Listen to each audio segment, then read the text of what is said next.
Good afternoon.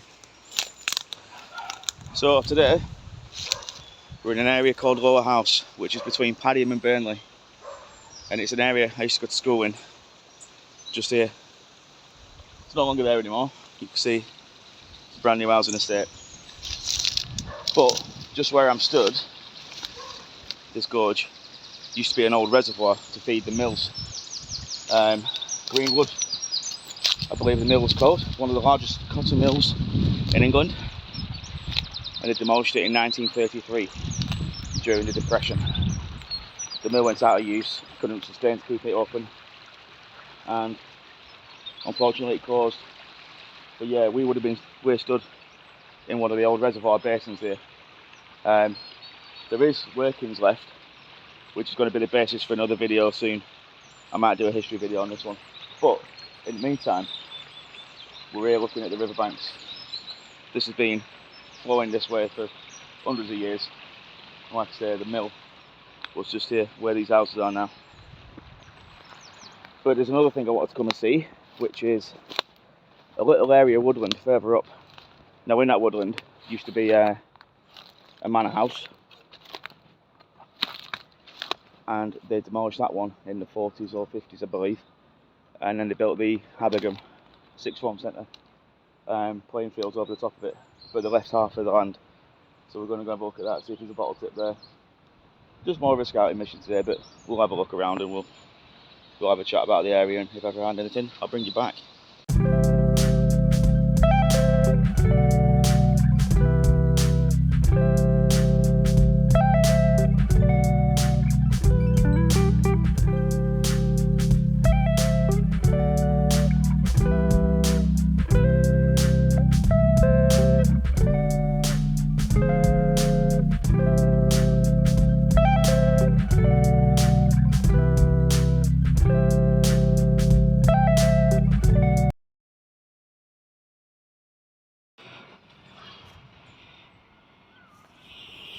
So as you can see, these are the old gate posts of the estate, or should I say the plot of land where the house would have been.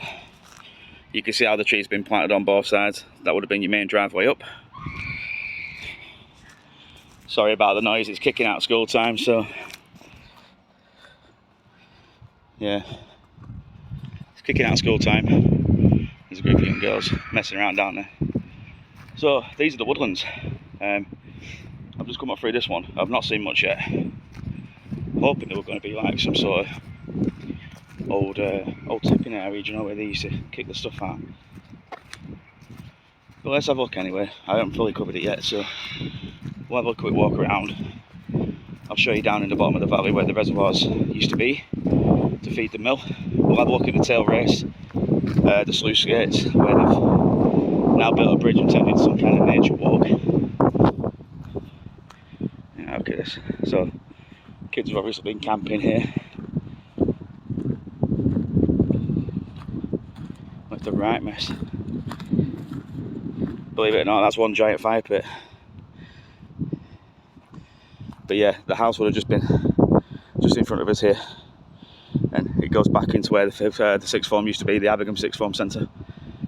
But now it's just nothing but houses, and that were the actual concrete tennis courts there, and this was all just playing fields and spare land, completely converted.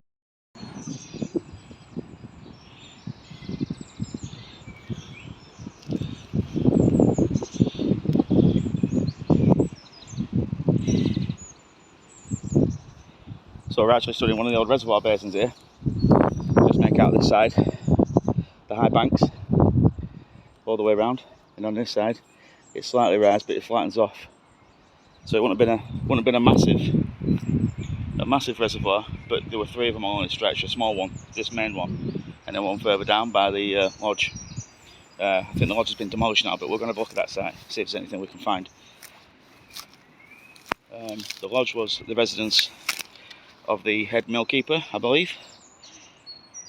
Not the mill owner, he had a big estate, but the head mill keeper, literally right next door. But yeah, they've done a nice job of putting up sort of forest.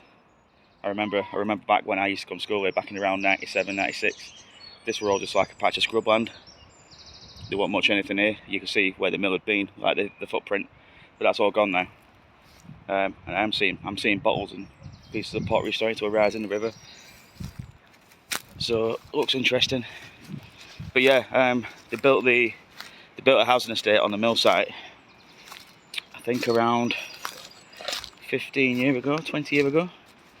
And this was just popped up on this old school site now as well. So it's getting quite an inhabited area. And it's quite a natural beauty spot, you know. It's, if you can forgive all the modern junk and stuff that they've dumped in here, you know, it is actually quite a nice place. Look at that.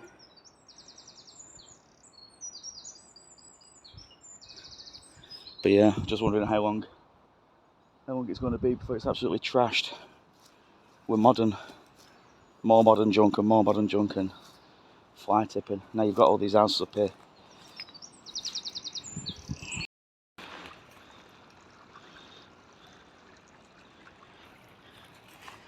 So I'll just walk you through, come up on this massive old pipe.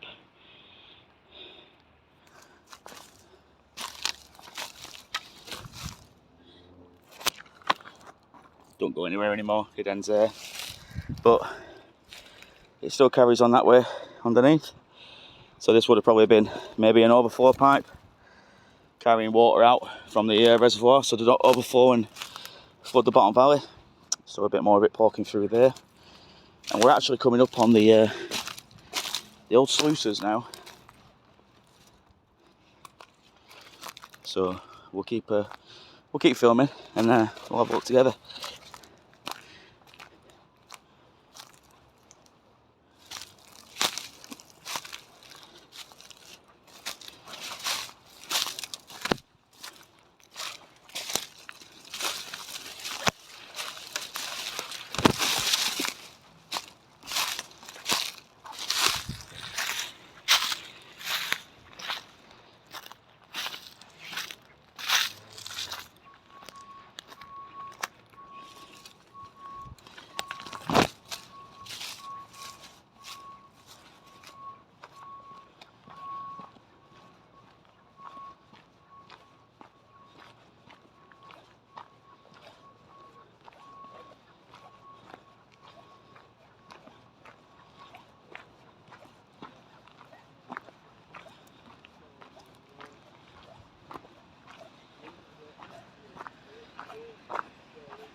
So you could just make out the weir and the old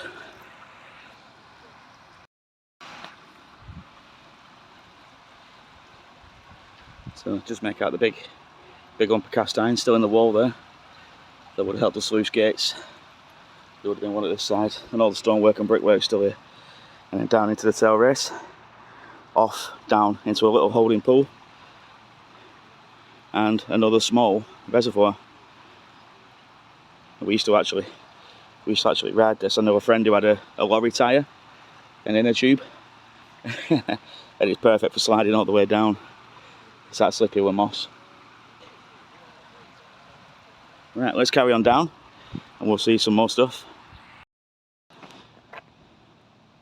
So the sluices are just back there, and I noticed these when I was at school, but I never actually paid attention to them. If you look, it's obviously some sort of gate post. The capstone for it's there, and it's been worked. But there's a big chunk of iron sat in that one that probably looks like it would have rotated something. There's like a bolt hole there to clasp something on, and this bit's rounded out, so it would have been like almost like a bearing block, maybe like a flywheel. I wonder if there was a big water wheel here. Not a water wheel, but some sort of pulley, maybe pulling carts back and forward for some reason, or who knows. I'll do some more research when I get home, and I'll insert some history on that. That's interesting. So you can just hear the bottom of the tail race there coming into view. Should be the bottom of that little holding floor.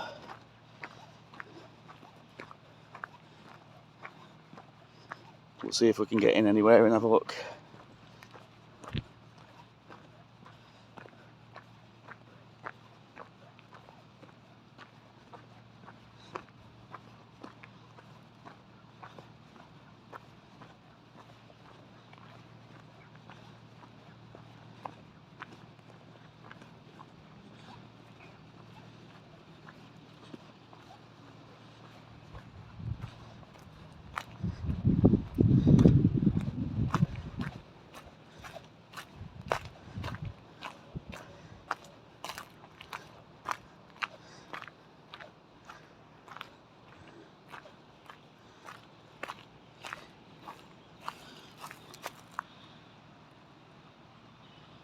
So this is the bottom. So this would have been, you see the steep valley sides now. This would have been another small reservoir, and the mill compound or complex sat up on the hill here and extended out.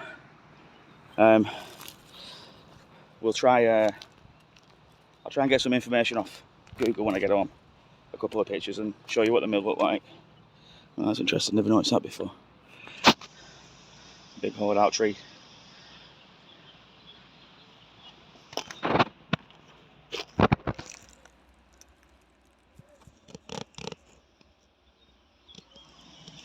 A bit of fungus. And what they have done, they've actually put a pathway in now across this side. So we could probably walk around that way and have a look. I remember when I get to school, this was a cross-country track in all weathers. So we'd follow the main track down through the river, through the woods on the way back, and back through the river and up through that exit there where I came in. Yeah, but they won't do that nowadays. So there's, like I said, there's just nothing to see really much down here now. It's all drainage, trying to reclaim the land, because this land gets really sodden and damp. They've already tried to put a small modern concrete built weiring up there, almost like a little water channel, and it runs off straight back into here. But what I can see down there is another one of them capstones from the other side. Do you remember where that bolt gear thing, completely metal thing is? Yeah, I think the other capstone's down here in the river. We'll go and see if we can find it. So just there, hiding behind that tree, is another capstone. It looks like one of the blocks that used to hold it.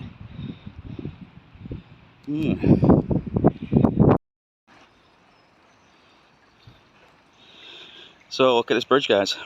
So this would have gone across the little beck, and the house would have just been situated. See where those concrete barriers are at the back? This is where the lodge would have been. I don't know if you can just make out those really old cast iron pipe in there, possibly to carry water or really gas over the river. But that's the way in, and then it runs off through a modern concrete built tunnel down there, and then this runs off down into Padiham, joins the I believe the Calder, and then off into wherever it goes. So this is the land. That bridge is a nice touch, still standing after all this time. But we can get across the back end of here and over and into the lands where the garden would have been, see if there's anything left. I'll bring you back when I get there.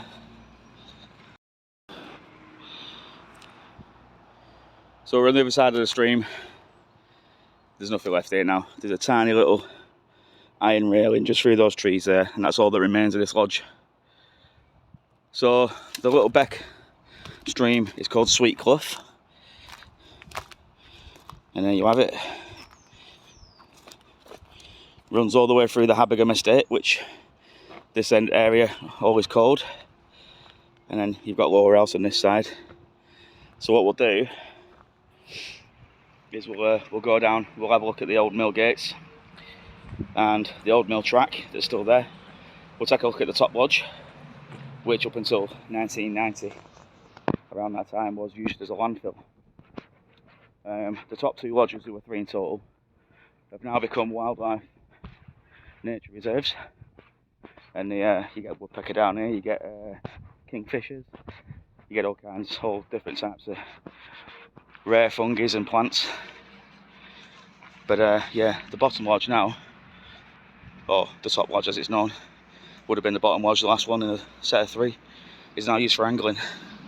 So we're going to have a quick look at that, complete off the story. I'll show you the old mill gates and show you how they used to get into the site. So this is Lower House Lodge, just to the left of where I stood.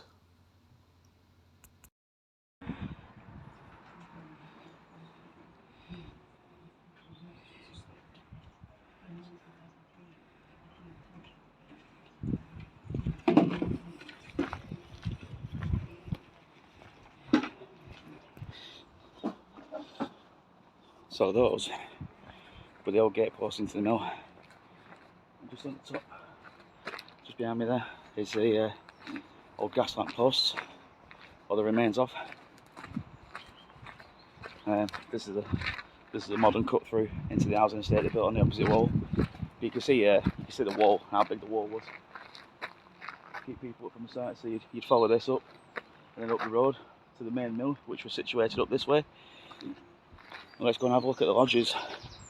So the little reservoirs at the back on Sweet Clough were probably built as auxiliary backup water reserves, perhaps, because these are massive, these ones. I used to angle on it myself. And they do hold a lot of water, but they are known for silting up. They've had a few trouble with the oxygen in the water for the fish. Obviously the silt comes in, takes up the water content, and gives you poor water quality. So I wonder if they backed up that as a means to combat any particular issue that may arise. So back down here, you've got the main sluices. You can see how big that one is.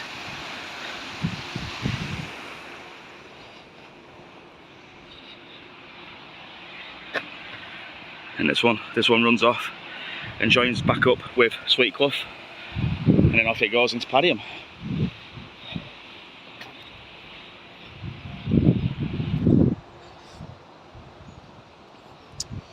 So this here is what's now known as the top lodge, but it would have been obviously bottom lodge because there's two more lodges behind it higher up, obviously gravity fed with water. And this is what would have fed the mill. And from here, you'd have had a grand old view of the mill, which would have just sat here. Absolutely enormous thing.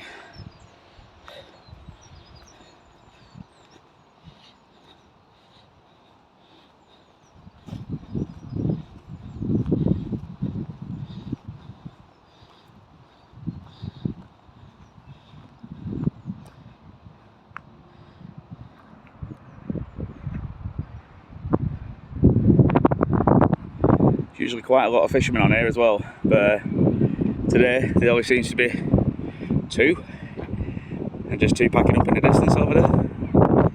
Oh, maybe a third one over there. But yeah, the bottom lodge, or top lodge as it's called, or lower house lodge, now just used for fishing. I believed actually, I got told a story that the actual mill owner back in the day actually stocked this with fish back then as well. So on the workers' days off, they could have a bit of leisure time and have somewhere to come. Bit of recreation. But yeah, I used to fish this myself back in the day, a couple of years back. Not anymore though.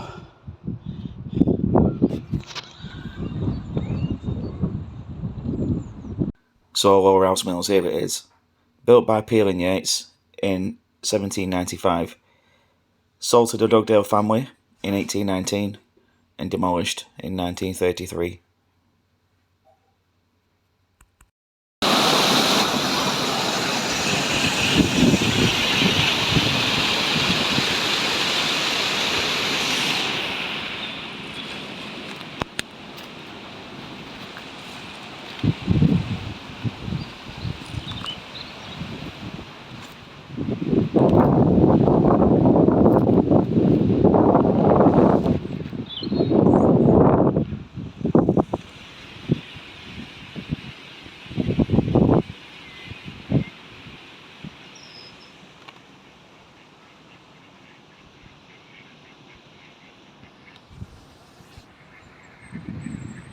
So I just thought I'd have a wander across top of the old mill run, sluice gate run, water run, whatever you want to call it. So this would have been the main one, and the one that's still flowing would have been like a bit of an overflow. You can still see the framework there where they would have lifted up the sluice gate. So if it's holding too much water, or because this is, like I said, this is fed by a stream, so if that stream's raging after a flood, they won't want to have too much water coming over, or too much water backing up into the mill pond, creating loads of dirt and silt. So they'd open the gates, release the water that way. But as you can see, That one's a little bit lower down than this one. And you can see all the silt built up. In fact, it's all silted up into that area over there. There's a little robin on that tree over there. It's all silted up over there. And now it's just like a little haven for the ducks.